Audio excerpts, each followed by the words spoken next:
So welcome. Thanks for your time today.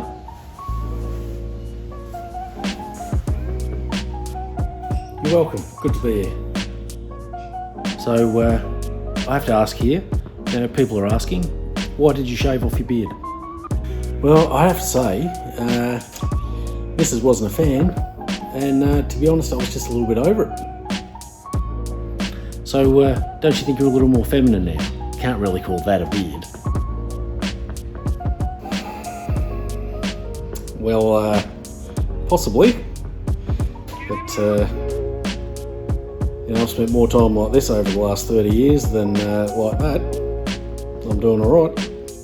So when you say like that, you mean God mode manly, I presume.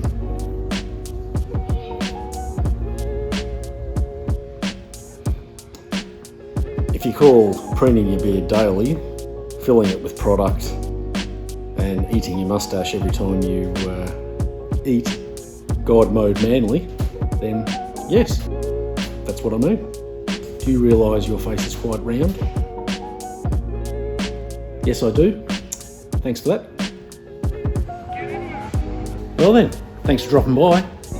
We'll see you around soon.